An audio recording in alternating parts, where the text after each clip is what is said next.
Hi, to understand how to sail through a GD, you must first understand why a GD is conducted as a part of the recruitment process. One reason could be for easy filtration when the number of candidates is large. It could also be role specific, where the company requires candidates who can articulate their perspective effectively in groups.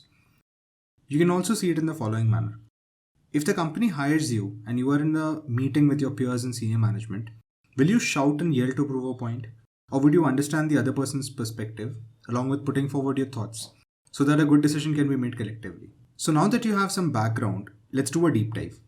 The typical format is a 10-minute discussion, a minute to jot down your ideas on the topic, 8 minutes to discuss, and 1 last minute to summarize the discussion. Once you know the topic, you could be bucketed into one of the three categories. First, you have a good grasp over the topic and understand it well. Second, you're familiar but do not have the complete picture. And third, you have no clue about the topic. Regardless of which bracket you belong to, there is a possibility that you get selected if you plan your discussion and talking points well. The most common pattern for a group of 8 is that there would be 2 people who would know a lot of things, 4 who are somewhat familiar, and the last 2 would know very little about the topic. If you know most of the stuff, this is what you could do. Make a list of your 3 best points in the 1 minute given to you. Do not just keep adding points. Make sure that you have really good points which you could use to make a great opening statement. Then when you begin speaking, start with I have 2 important points and continue, or I have 3 important points or something of that sort. Then let people speak and build on top of that conversation. You may have good points, but that does not mean that you will be the only one to speak. Listening to others' points and maintaining the flow of the conversation is equally important.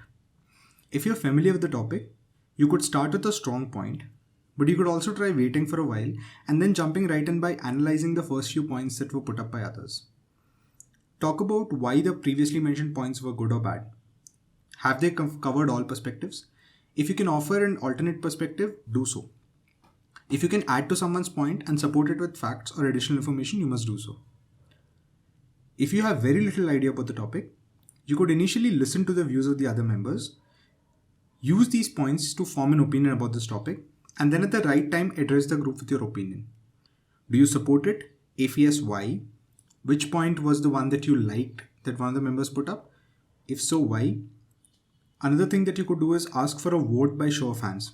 Inquire how many people support the statement, if this is a yes-no sort of statement, and raise your hand too, so that this will prompt others to do the same.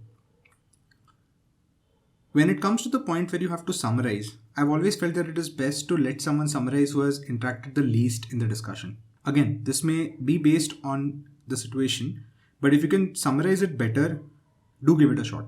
And start by saying something like, I would like to summarize. Do not just talk about your viewpoint. If there was a vote, tell the group where the discussion started and what is the present situation. Have some people changed their view? Why do you think this happened? Talk about both sides if it is a for and against issue. If not, say something about what everyone else talked about. Talk about the good points that were put up by others. But to do this, you'll have to remember what the others spoke about. You may take notes on a piece of paper, or if you really find something interesting or insightful that someone else spoke about, talk about it during the summary. If someone else has already summarized, and if you have something to add to it that was missed out, you must do so. But repeating the same thing could be a bad idea. If you do that, everyone else will also want to do it, and this will create a lot of commotion in the last minute. But yes, all these are just some points based on a few experiences I've had in group discussions. There are no fixed rules per se. Most of what you need to do is respond to the situation and act wisely. When people sometimes refer to the luck factor in placements, perhaps this is what they refer to. Now let's move to the section that I really hate to tell you about. These are some general points that most people follow during conversations. I'm just putting them here for a sense of completeness. First, make eye contact when you talk and use limited moments to complement other people's thoughts and your thoughts. Make it easier for the group to understand your point. Share a short personal experience if it is relevant and if you have something on your mind. Do not cut someone's points. Synthesize the other person's thoughts. And lastly, don't dominate negatively. You can influence strongly, but it should not come across as bullying or rude behavior. So that's most of what I had in mind regarding GDs. If you have anything specific, do comment below. Also, since YouTube is one of these interaction mediums where it's one to many, You would have to like, subscribe, or comment to let me know if you find this video useful. If you prefer, you can also drop me an email, but do let me know what you think. Thank you.